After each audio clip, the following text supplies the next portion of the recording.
Welcome to the third episode of Ahead of the Cyber Curve, Next Gen IT Security for the Small and Medium Business, a three-part series by Citrix.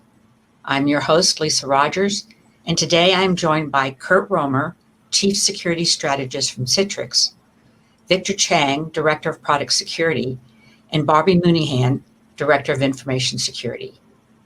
In this episode, we're exploring how to optimally secure distributed work for the SMB.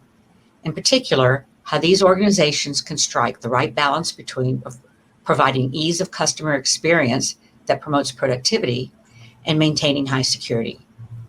Thank you for being with us today. Let's get started. So let's start with setting the scene. In quarter 4 of 2021, what is the lay of the land when it comes to distributed work? What is the context that businesses and their employees are grappling with? And how has it evolved over the past 18 months? Barbie?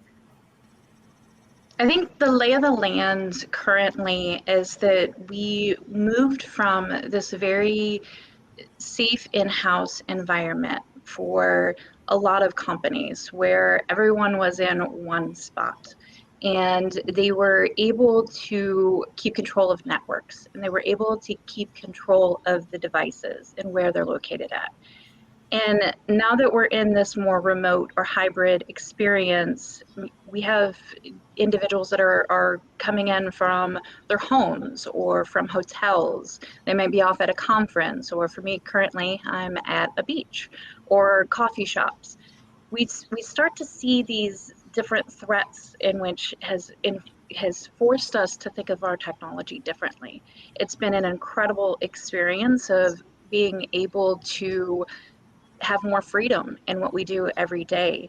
But at the same time, we also have to think of how those threats did change us and what technology like host-based firewalls and the CASBs, data loss prevention, are the different proxies to be able to access our networks has changed us as well.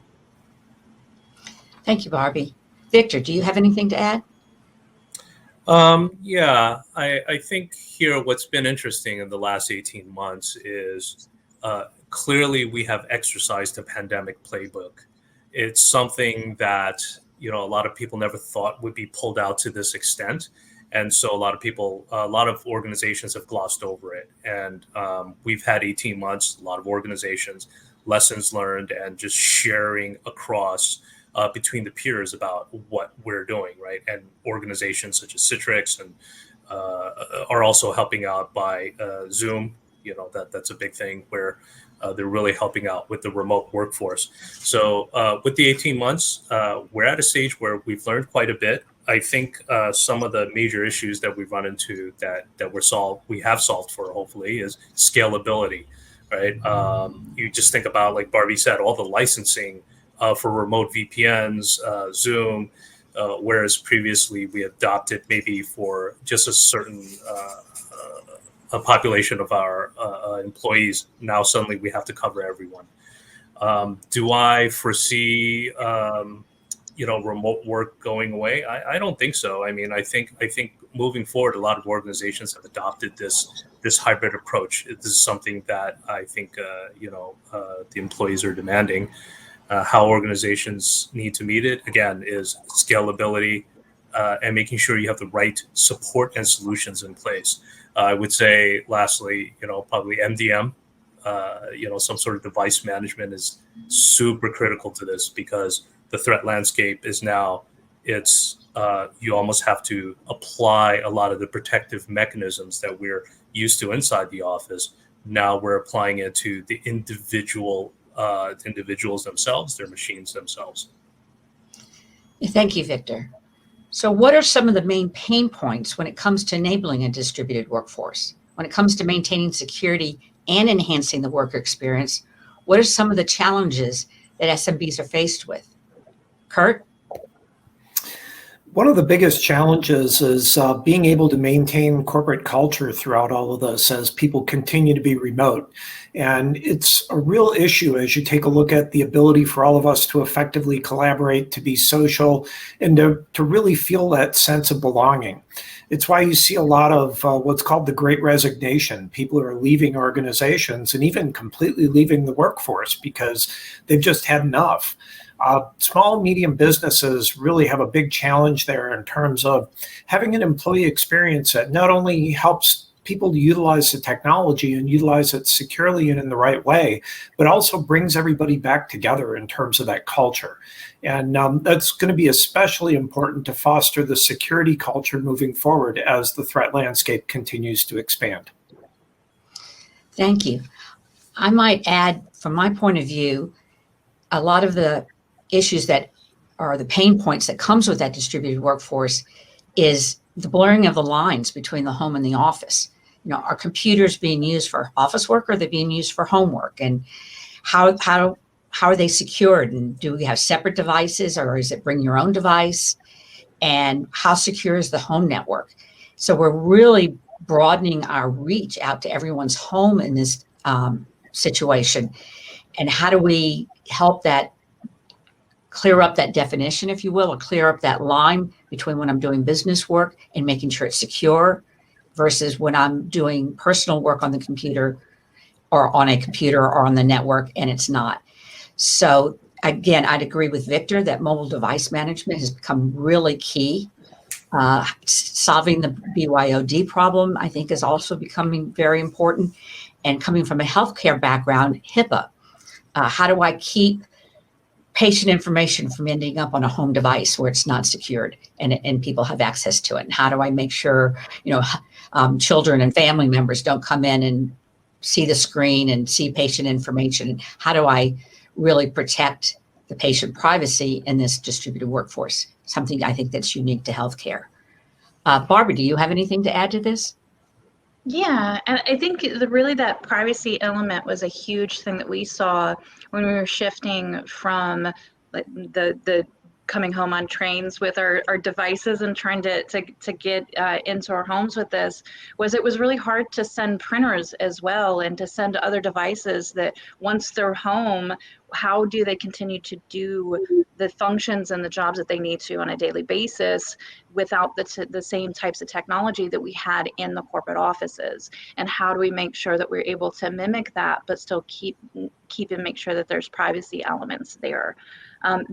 Especially within the being at home, one of the things that I saw for a threat landscape piece was when we got all of our devices home, everybody connects to their home networks. Some people are plugging directly in, and we're seeing a spike in network attacks, specifically RDP. And we actually put in place a daily scan of all of our computers to say, okay, which devices in the last 24 hours has RDP been turned on, and which ones do we now have to go in and manually shut them back down if or being able to put the rule set for MDM as well to be able to get it shut down, but then still allow for RDP for the functionality that we needed, or to be able to get back into devices within the corporate offices.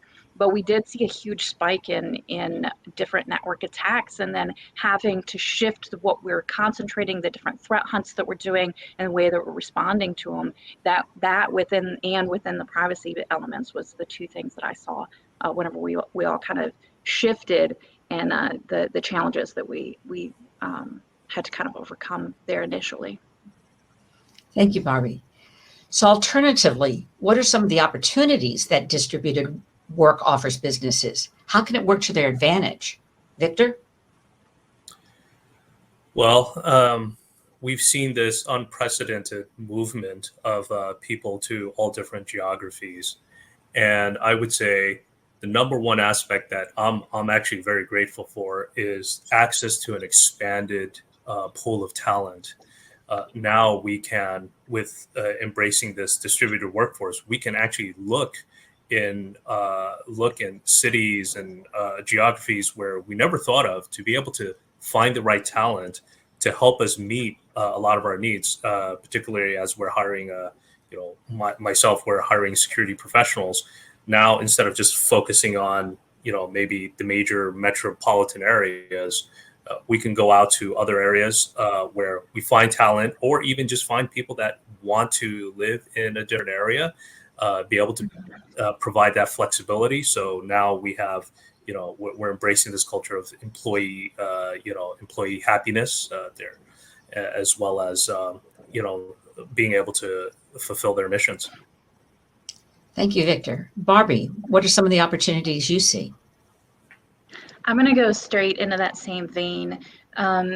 We can concentrate on quality of work instead of hours worked now. At least from my perspective, whenever I'm hiring, I no longer have to worry about time zones or whether or not the person is able to come into an office or anything to that nature. I get to look for the best talent for what I need to be done, wherever they're sitting at, whatever that they're doing. And then also that includes in that mental health, Victor. I think you were spot on in that, is we're able to shift our focus from how many hours did you put in this week to, okay, I don't really care when you do the work, as long as the work gets done. You don't have to be in an office full of other people. I do think there's still value in bringing people together and making sure that we stay connected, but that ability to really focus on the individual. I am in my position right now. I have literally never met anyone that I've hired in person. I've never been in front of them in person yet. I look forward to the day that I'm able to, but we are able to function. We are able to do amazing things from across the country, and we've never sat in person together.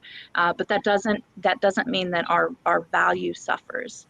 The other thing that I think whenever we're talking about this shift in focus and shift in where we're sitting at is also a shift in the overhead.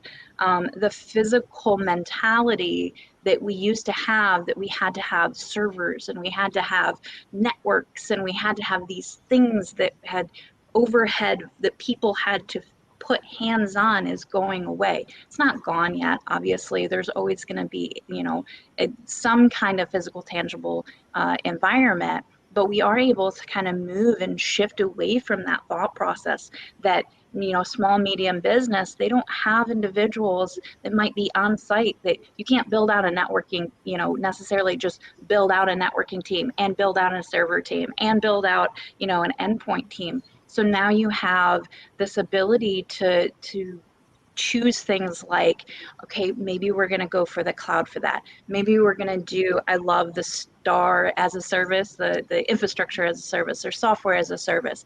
And we're able to start shifting that focus away from things that we have to manage and get back to and concentrate on the things that we want to do with the business and to make the business succeed. Now, of course, we have to be careful with that.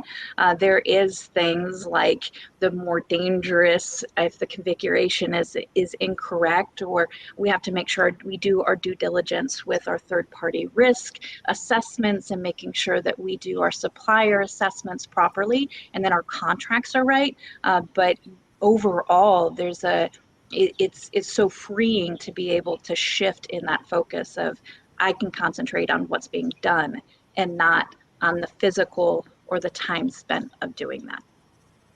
Great thoughts, Barbie. Thank you. The one thing I will add, again, from a healthcare perspective, is that telemedicine has been a game changer for us. Telemedicine wasn't really very practical in a lot of situations before the pandemic because of regulations around who could do telemedicine, where you could do telemedicine from, where the other person had to be when you were doing telemedicine. That was all very restrictive, but they completely released it with COVID. And now anybody can telemedicine to anybody from anywhere to anywhere. And I don't see those being tightened down anytime in the near future again. And reimbursement for telemedicine has been increased. Again, another aspect of it that COVID has changed. So I think it's here to stay.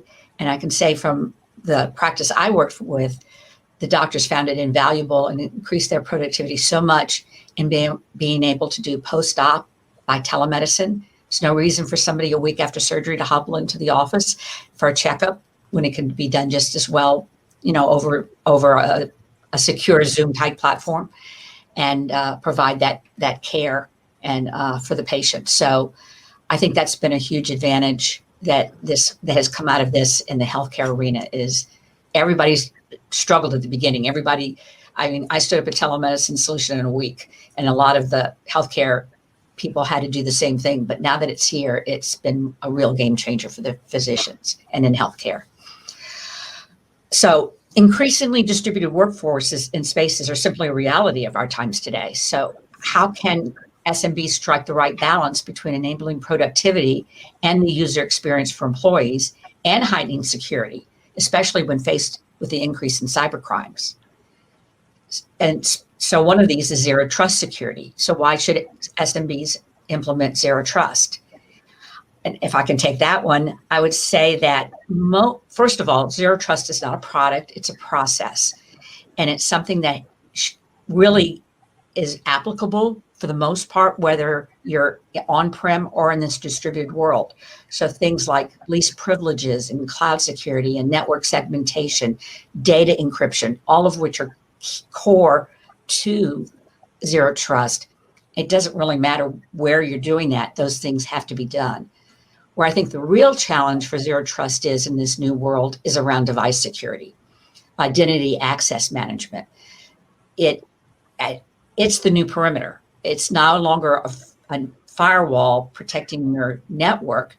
Really, it's the access identity piece that's providing that security and that secure access.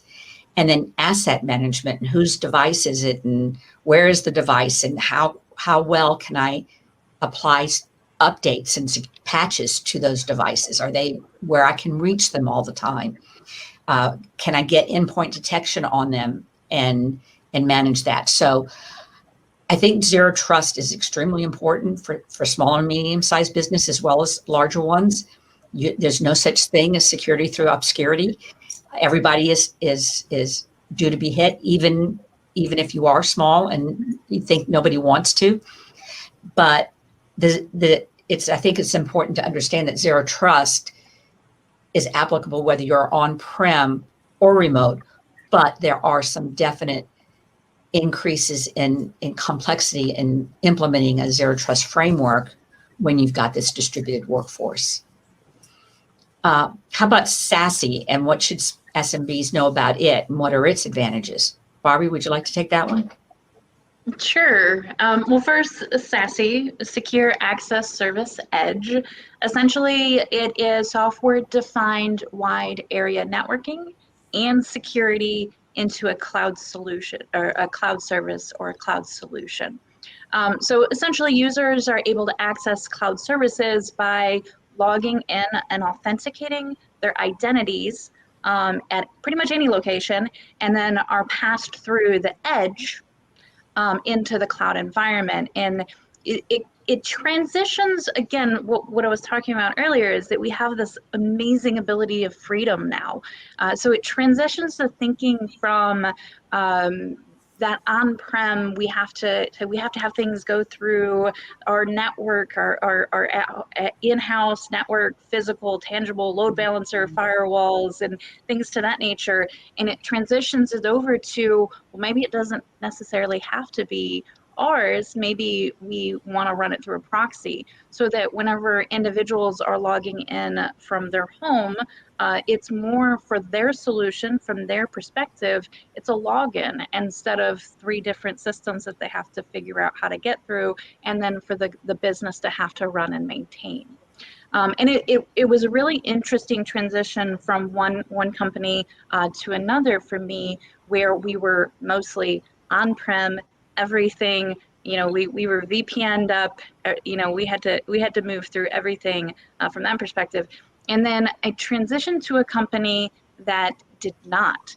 Everything is cloud-based. Everything is, we go to, even our email, we go through a browser. And so that just shift in focus, and that shift in acknowledging what it is that I'm protecting had to come. And with that came a SASE. It came an ability to log in, to monitor that traffic, to make sure that we understood what was going on. But it didn't have to go through a physical firewall that we owned or physical devices that we owned.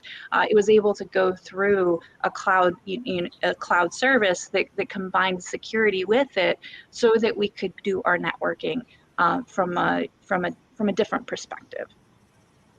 Thank you, Barbie. What about APIs? What are the best practices for securing web apps and APIs? Victor? Oh gosh, we can probably take about a day to talk about this.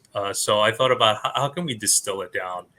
And when I think about organizations producing a service, a product, typically today's profile is there's going to be a mobile component, there's going to be a web application that's comparable to the mobile component, and then you have APIs in the back end, right, to actually service a lot of the requests and the interactions that the user has. So if we were to break those threes down, I would say that for any SMBs, it's always going to be an issue of how much do you spend to secure the application, right? A typical pen test from a good third-party company would run between 50 and 60,000 per engagement, and that's really time boxed to like 2 weeks. So you're not finding all your problems. So if I were to break it down simply, I would say when it comes to the mobile application side, Apple and Google for the Android platform, they produce guides for developers that have security components in it. So have your developers actually go through the security settings and ask themselves, well, if this should be enabled and it's recommended by Apple or Google, why would we not do it? Things like encryption, right? Making sure it's encrypted, making sure that your application, when it interacts on the phone itself, that it's actually sandboxing, taking advantage of the sandbox, so that the application data that it's storing is not accessible by other applications unless you specifically allow it. Right. When it comes to the web application itself, I would say OWASP top 10, OWASP top 10 is your best friend. They articulate out every year, the top 10 things that you should look for when you're developing a mobile app or a web app or an API. And when we look at that, the best thing is to have your developers sit down and go through the top 10 checklist, right? Go through that exercise and say, well, how are we doing it? And if we're not doing it, how can we do it? Very simple things like for your web app, you can go to securityheaders.io. That site may have changed a little, but I think it still applies, where very simply you can apply all the best practices security headers for your web app today. And it's very, very useful in preventing a lot of the attacks that are happening out there. From an API perspective, there is also an OWASP top 10, but I would focus a lot on the security of the keys to make sure that any API keys that you're handing out first don't appear very commonly in the URL itself, but also that that you're properly securing it with your consumers. One of the things that we can look at as well when it comes to APIs is making sure that the business logic that you have in place is actually appropriate.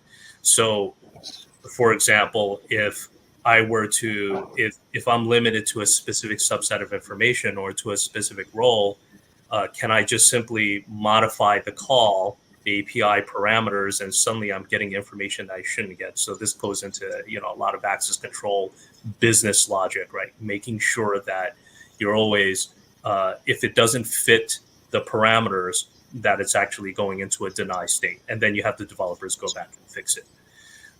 Overall, I would say from an infrastructure perspective, implement a WAF, a web application firewall. And it's easier said than done. It's actually quite hard. It'll take you roughly, I would say, about 6 months. So what a web application firewall does is it looks at the interactions with your web application coming in from the internet, interactions with your API. And what it will do is it will try to block out what it thinks is not right or not malicious. But that takes training, because over time, every organization, their applications are developed slightly differently. And web application firewalls, they have signatures based on what the standard should be. And So you will have to take the time to tune it, but I think it's a well worth it an exercise to do. And lastly, I would say encrypt everything. Encryption is key to actually many regulatory requirements. Whether it's privacy, healthcare, all these records, as you store it in your backend databases, you absolutely need to encrypt it, right?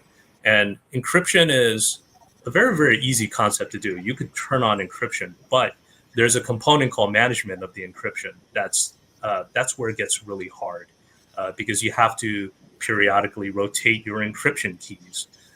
You have to make sure that the ones that are exposed are retired properly, and then there's a seamless transition to make sure that whatever you previously encrypted with the keys are also accessible after the new encryption keys take into account. So given all of these things balancing between zero trust and SASE and APIs, Kurt, what do you think? When you take a look at protecting information these days and really being able to promote and protect trust, it does involve an end-to-end set of technologies and services. And increasingly for the small business, it becomes much more simple for the small business to go out and leverage cloud-based resources because they're kept up to date. They're professionally managed by the cloud provider, by the application provider. And you don't constantly have people who have to come into all of your different facilities to upgrade technologies and be able to maintain those relationships, which sometimes can be a little bit difficult these days, especially with a lot of the changes going on within small and medium business infrastructures. So from a technology perspective, when you're looking at things like SASE and others, definitely look to the cloud. Look to the cloud from an API management, API gateways, security, web app firewall, other things that Victor talked about, especially from an encryption perspective. But also small and medium businesses really need to take a look at their practices as well. So zero trust is a great IT practice.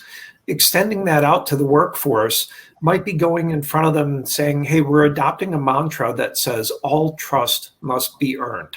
And that's for the technology, that's for relationships, that's across the workforce, and that's really with everything you do.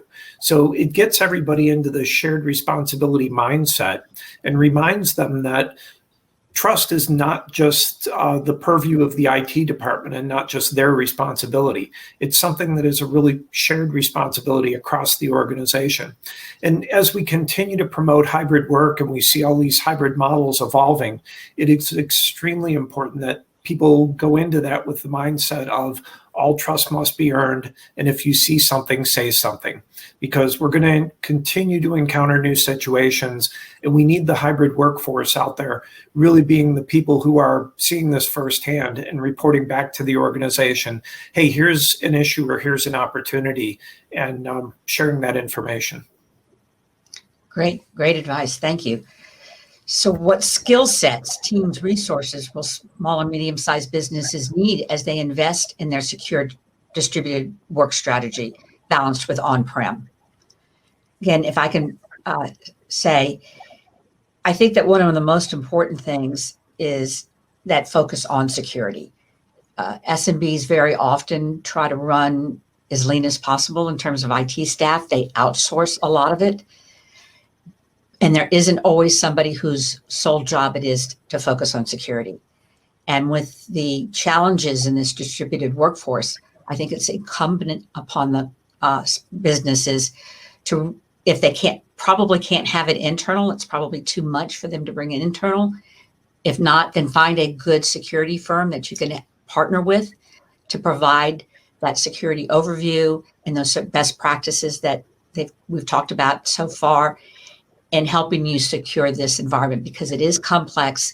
It's outside of the knowledge and capabilities of certainly most businesses and even of a lot of the IT staffs.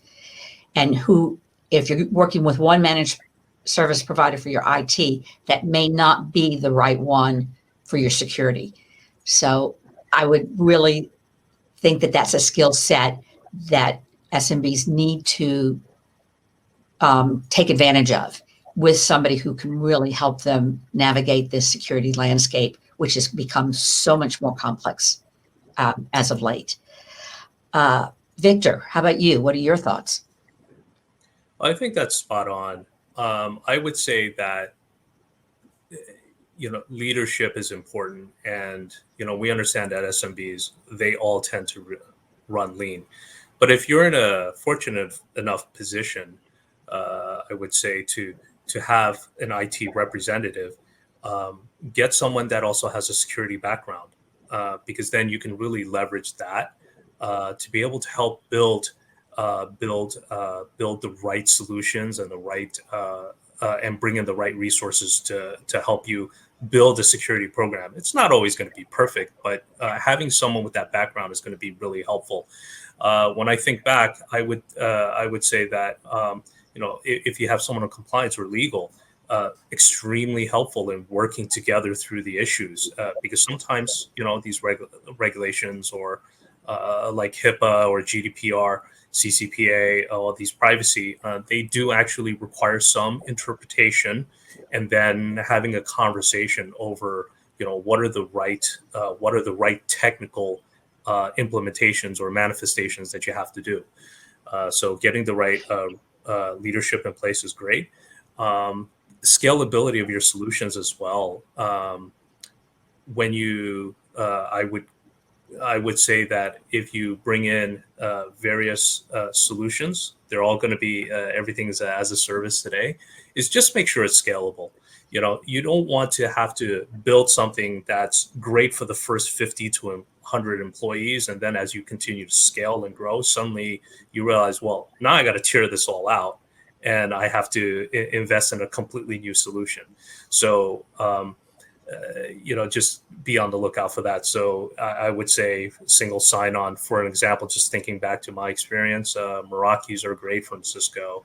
OneLogin has been a great partner when it comes to just having a single sign-on solution, right? And then as you continue to grow, they can grow with you, or you can take the time to transition from a small to a medium to an enterprise solution. Thank you, Victor. Barbie, what do you think?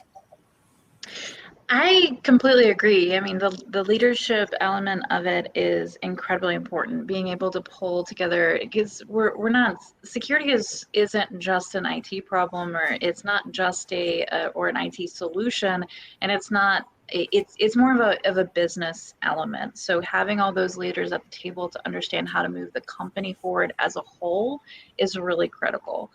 One of those pieces as well is not just the leaders, but everyone in the company. So making sure that there's a lot of security awareness around what does it mean when you are working from the beach? What does it mean when you are in an airport? I mean, I'm personally have been able to look over someone's shoulder before and see all the things that I shouldn't have been able to see, where it's just like a slight tap on the shoulder of, you may want to get a privacy screen, just a heads up or FYI. But being able to ensure that the people that are driving the data, the people that are driving the conversations, that are holding the keys to your kingdom, are aware of what it takes to secure it properly. Because we can put all kinds of administrative controls into place, we can put all kinds of technical controls into place, we can have them read our policy and procedures all year long and attest to things, and but at the end of the day, if it's not relatable, they don't understand it, and they don't know why, it's not going to do a whole lot of good, because there's always a way around it. And so I really think going back to the core, which is the human element of it, to make sure that they understand when you're at home, you can't plug your laptop directly into the router so that you get a public network, and why that matters and what that means. And then back to your point as well, there's also the scalability portion of it. In going into the conversations of Star as a service, you have the cloud adaptations. You have to be able to focus into a more free, I keep saying it, but it frees us of a lot of things, have the freedom of being able to select something that someone else is worrying about, the more physical elements of it, and you're able to concentrate on what you need to concentrate on. So that would probably be my two pieces, is really your human elements have to be trained, they have to know it, and it has to be relatable content.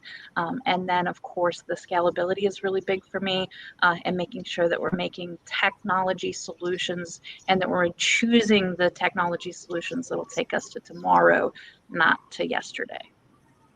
Great point. Thank you, Barbie. What are the businesses and employee experience outcomes of enabling and enhancing distributed work? Can you share any success stories or employee testimonials?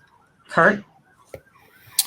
Really, when you take a look at some of the success stories, it's been about organizations that have taken a look at processes and how they can be able to have the appropriate level of complexity in those processes, but abstract that from their workforce and from their administrators.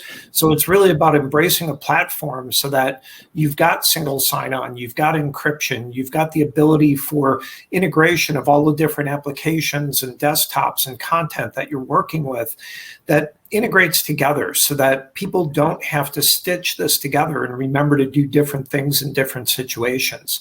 So there's many different success stories of organizations that have gone through and said, hey, instead of this disparate environment of everybody trying to manage their own, let's put together a platform that brings these capabilities and allows us to grow and scale them. And we welcome many other people being part of that success story. Great, Kurt. Thank you. Barbie, can you share any stories? Sure. Really, for me, it goes back to being able to, again, shift, adapt quickly, have the freedom, have the ability to make changes to make changes quickly. And so when we were forced into this 18 months ago, and to me it was a blessing in disguise. You know, we were forced into this, but it made us make a lot of decisions on the fly. Some of them we shouldn't have, some of them we definitely should have, but it made us get into these conversations, and it made us start having these conversations around forcing for flexibility, making sure that our environments are able to meet a changing landscape. We spoke about earlier the mental piece of it as well, being able to open up mental health as a huge component of our everyday conversation.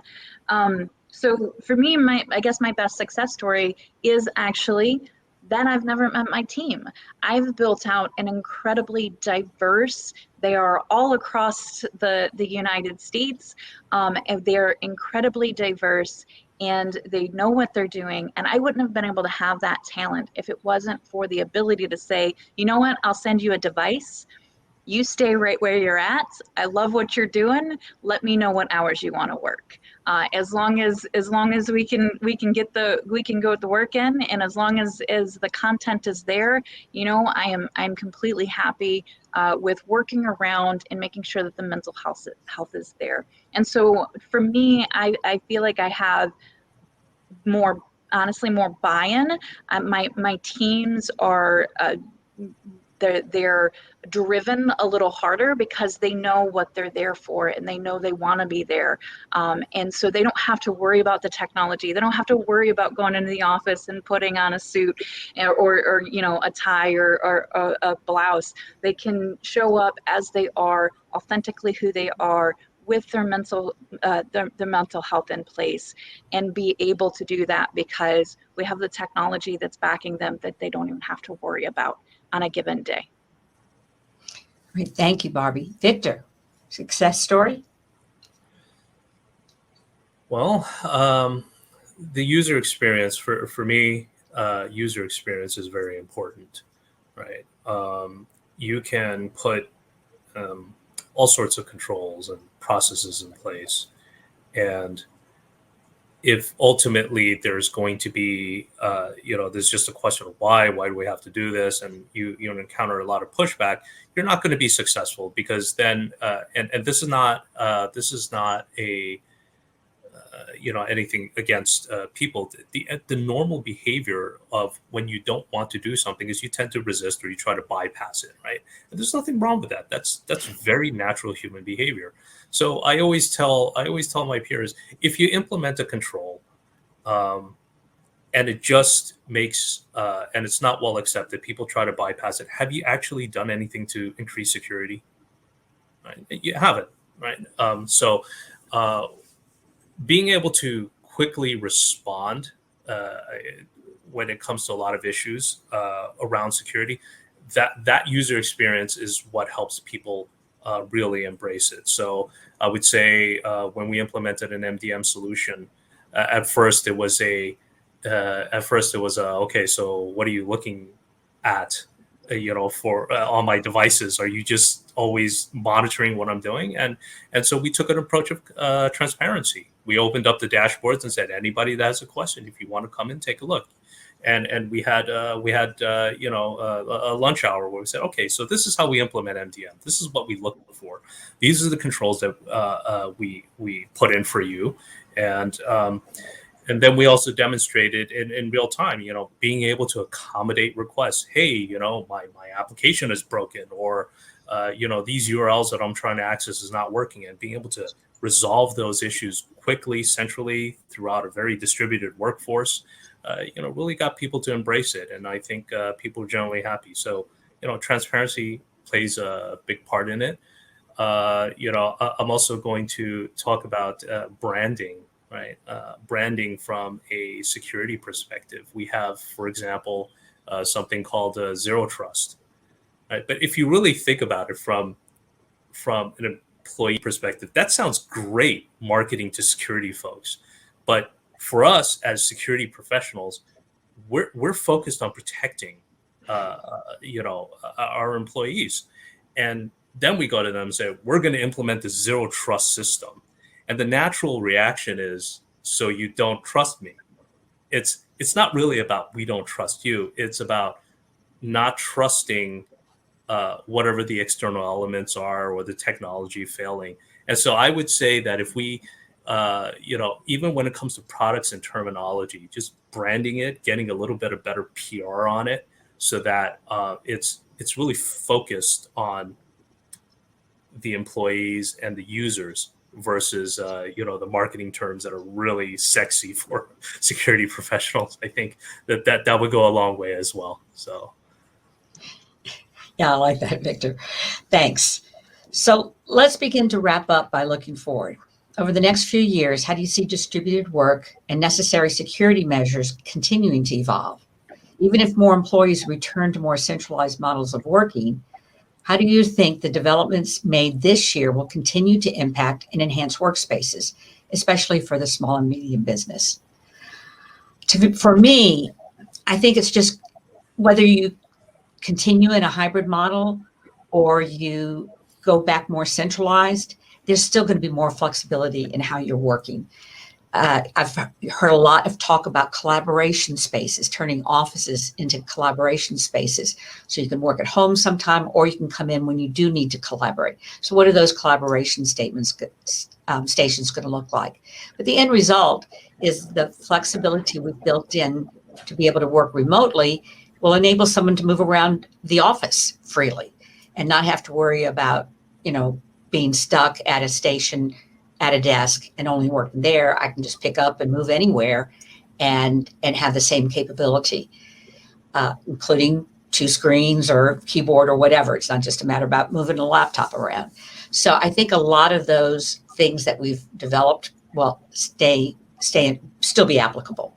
And security, we've really focused on security a lot. I mean, because it's gotten so bad and so much more cybercrime out there, that the security that we put in place for a remote workforce will certainly benefit us back in the office or in a hybrid situation. It doesn't really matter. It's just this idea of the fact that it doesn't matter anymore where you're working. And as Barbie keeps alluding to, the more we can get up into the cloud, the more we can take advantage of SaaS and PaaS and all those things, and not have so much infrastructure in the office or in a data center. just the more flexibility we have in scaling the office up or down, or moving around, or working here today and working there tomorrow. All that flexibility, I think, is going to continue and serve us well, regardless of what the model begins to look like in the post-COVID years. So, Victor, what do you think? Well, I think hybrid work isn't going to go away. I think the market demands it. We've clearly proven, at least in the last 18 months, that it can work. Combine that with a lot of organizations have actually downsized their physical presence during the pandemic because, well, you have all these empty offices sitting there. And as we're preparing to reopen the offices, I would probably think maybe by June of next year. Again, hybrid's not going to go away, but there's going to be a lot of flexibility and movement within the offices. You're going to have, not your entire team's not in the office at the same time. And so what I see is more opening of collaboration spaces. So that meeting room suddenly has become more important because you have to be able to bring in the entire team sometimes to work through some issues. All the security controls, they've, what we call the perimeter. I think the perimeter didn't go away. It's just simply adding on to it. Now you have individual users. They're the perimeter, right? We've been talking about that for years.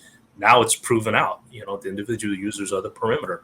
They have to then interface with the perimeter that you have in the office.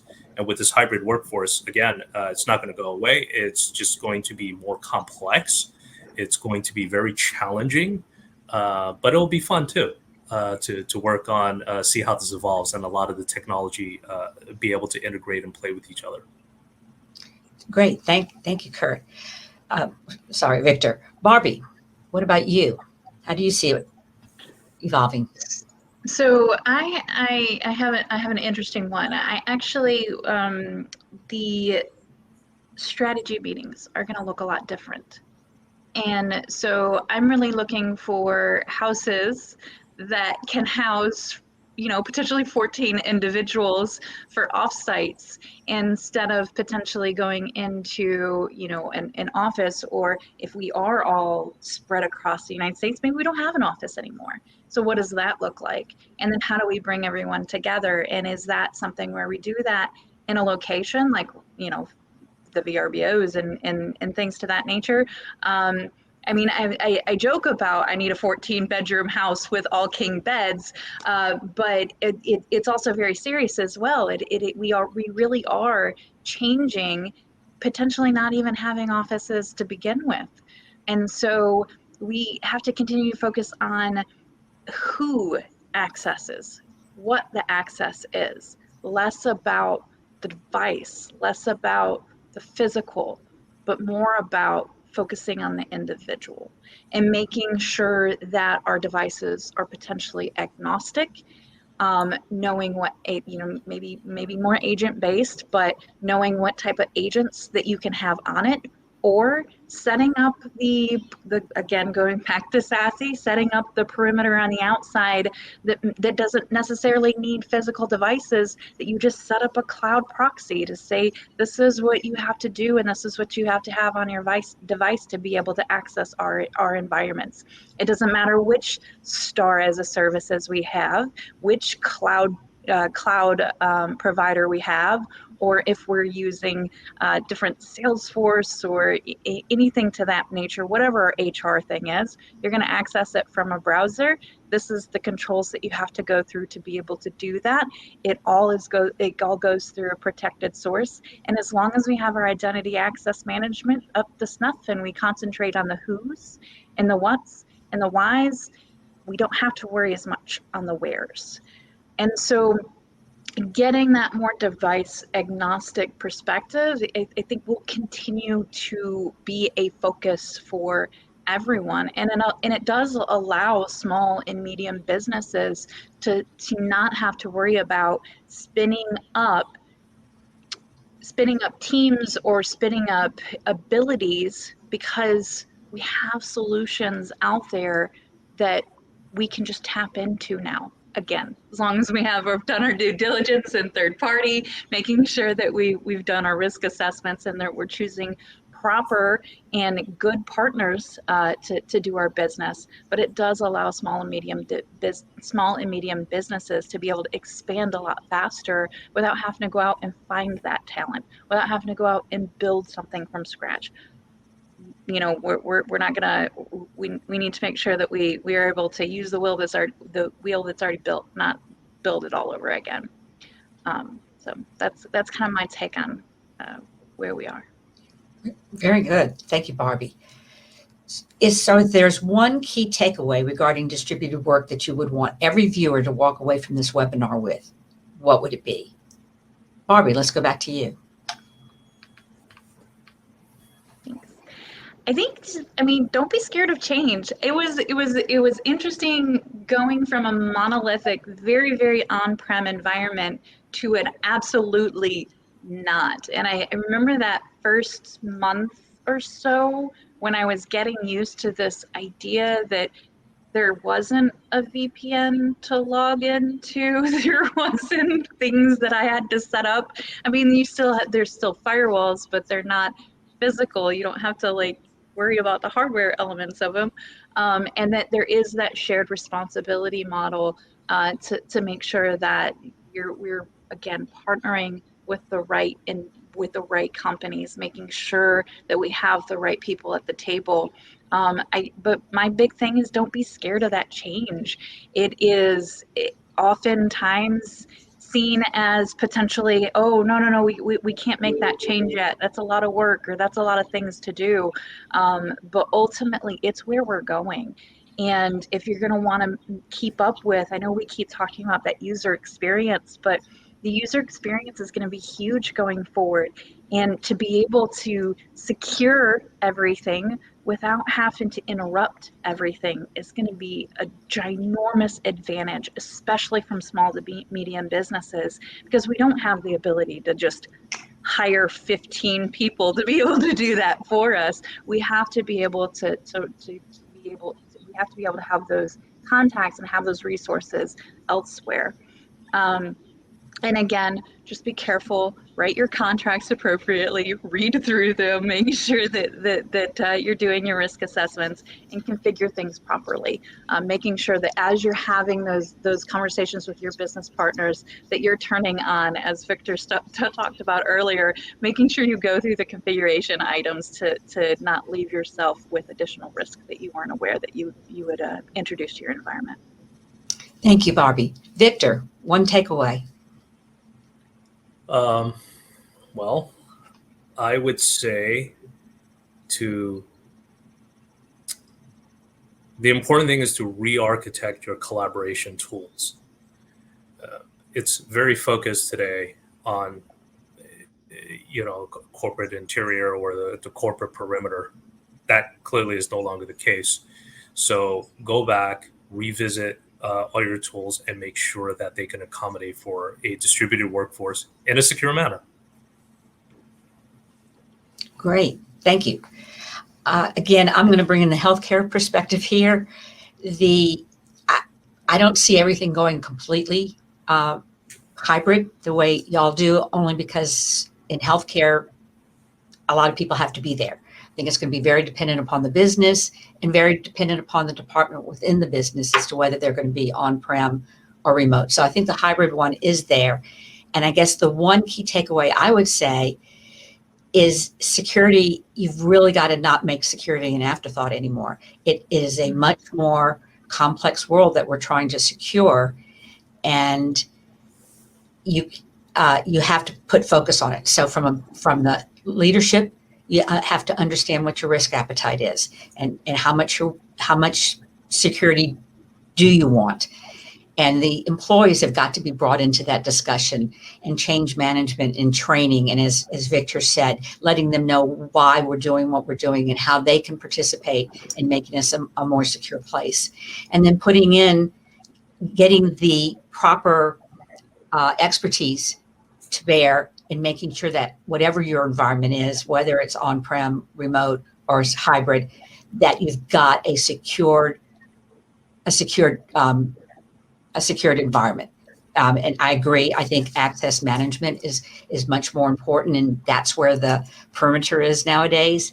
And how you manage that, and how you make that easy for the users and make it a good experience for the users to have access to all these tools, but with a secure access identity. I think those challenges, and so making sure your business knows what their risk appetite is, making sure your people know why you're doing what you're doing, and then finding the technology that really supports the business in that.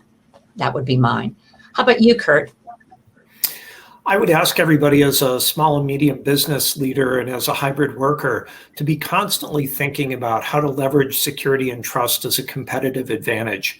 And take a look at all of the things that we've talked about in this webinar. There's been just some tremendous insights, and thank you, everyone. How can you apply this to the business and be able to leverage security as a service? Think about how you can take some of the capabilities that you've provided in the past and have them provided from the cloud and have them automated, have them built into your workspace. This is really how small and medium businesses are going to be able to leverage the required complexity, but abstract it in such a way that it's not getting in the way. Complexity is awesome until it gets in the way. And we've got to make sure that as small and medium business leaders, we're constantly thinking about how we can perform that balance to give security and trust the competitive advantage that we all need. Good point, Kurt. Thank you very much. And thank you for attending the last episode of Ahead of the Cyber Curve, Next Gen IT Security for the Small and Medium Business. And many thanks to Barbara, Victor, and Kurt for joining us to share your perspectives and insights. Thank you.